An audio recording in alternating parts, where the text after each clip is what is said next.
I just saw someone in the woods. Okay, very good. We're freaked. Who's there? Whoever you are, this isn't funny at all.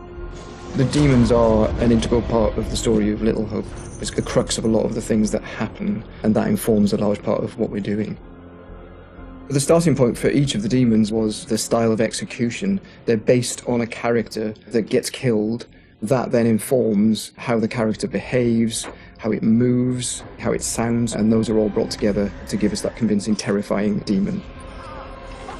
In order to make convincing demons, you need to ground them in nature. So what we do is we use our understanding of anatomy and our deep understanding of biomechanics and the principles of the way things move and the way things actuate, and we apply this to the demon design. We obviously start with the production design. The production design is a drowned demon. What we need to do then is look for extra reference. We have to look at stuff like autopsies. We'd look at what happens to the skin when it gets exposed to water for a long time. We have to look at creatures from underwater. We look at various types of fish. Loads of images and real-world reference helps, although slightly gruesome.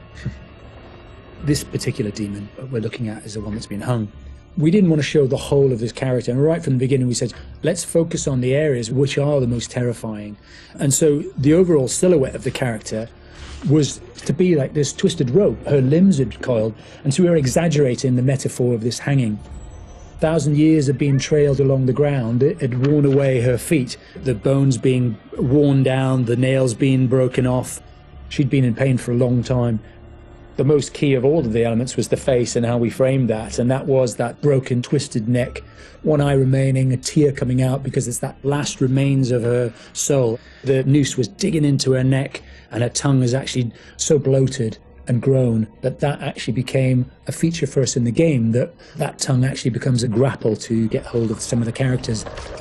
To animate a demon, we would start with looking at how they walk or move forward. Some of them are dragging themselves, and then also how they would attack their victims, just flesh out the layout and the choreography of it. Mocap is a big help. Obviously, it's a lot faster than keyframing from scratch. So we decided to use it as a base for some of them, and then we would layer on top of that all the characteristics that bring them to life, even though they're dead. The Crush Demon in particular was difficult to work with because we weren't able to use motion capture footage, so that is going to be completely hand animated. So that meant we were really starting from scratch. All the other demons, we did use actors' footage, so we have a lot of actors with spikes tied to them, limping across the scene. Let's get the fuck out of here! On the Broke Demon, we asked the actor to use various props to try and achieve the sort of movement that we wanted. And I think he did a great job. It was really successful. We've had to, again, add on to that to help with the weight and the believability.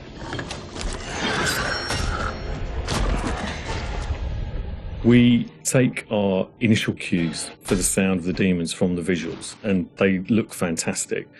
But then we have to take the sound of the demons beyond the visuals to give them a really strong otherworldly presence.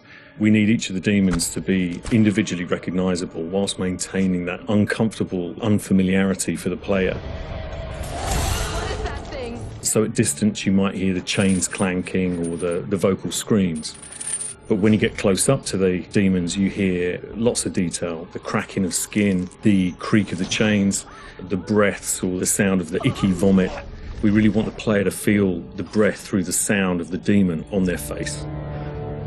Angela, no! When we're thinking about the camera work for the demons, one thing that was really at the forefront of my mind was trying not to show too much, trying not to lose all restraint, and I think that's a really easy trap to fall into with CG in general, and especially with games that you've got all these monsters that you've built and you've spent a lot of time working on, and it's really easy just to go straight to putting everything on screen. But thinking back to some classic horrors, classic monster movies, a lot of times there the directors had to use a lot of restraint and just show little bits and pieces because they didn't have that kind of budget or that kind of effect to really make it convincing. And there's something about that I really like, that I wanted to bring back to Little Hope. So when I was directing the camera team, I've asked them to show little bits, little glimpses, a clawed hand here, a shadow on the wall there, the chains rattling, whatever the key characteristics were of that demon. The interesting thing with that is that I think sometimes your imagination as a viewer fills in the blanks in a far more terrifying way than we really could. So we tried to build up that suspense, working up to this big reveal where you finally see full on in the light, this thing that's been hunting you down in all its gross, horrific glory. With the demon scenes, lighting definitely had a key part to play as well. It had to work complementary to what we wanted to do with the cameras, but also there's some very specific things you can do with lighting that really lent itself to this task. So one of the big ones was the use of silhouettes. The demons have really interesting form and really interesting shapes. They're very unusual, you know, these humanoid creatures all distorted, and we wanted to use that without revealing too much. So quite often we tried to use backlighting, or the fog that's present all through Little Hope is a really useful tool for silhouettes, as you can have this nice separation with a brighter background and then have the creature dark in the foreground. It was a nice way to make them feel even more gross than they really were. The Little Hope narrative is extremely multi-layered, and the demons not only represent the tortured souls of the characters, but they also represent the psychological trauma that humans can obtain through witnessing traumatic events. So when the game opens in the prologue and the main character is witnessing these traumatic events, we underscore this with really strong male Gregorian choir, which we use later in the game when the demons are attacking, to really strengthen and reference that psychological trauma with the tormented souls of the characters. Run! Now! The broken demon's the most terrifying because of the way it moves. It's really unsettling because you can't anticipate where it's going to go next. All the limbs are breaking and it's all moving in a really erratic way. So if you were to try and escape from it, you wouldn't know where to go because it might go there or it might go over here. So that's the most terrifying in terms of unpredictability, I suppose, and having a deep effect on your psyche. Interestingly, when you work at Supermassive, you get immune to horror. That's one thing I've definitely noticed. The powers of horror somehow get lost in me every time I'm watching a horror movie. I don't get so scared anymore just because I see this stuff every day. But doing those demon scenes, I must admit, even watching them back as they were work in progress, it was always like fairly distressing and fairly horrific. So hopefully some of that comes across in the experience for the player too.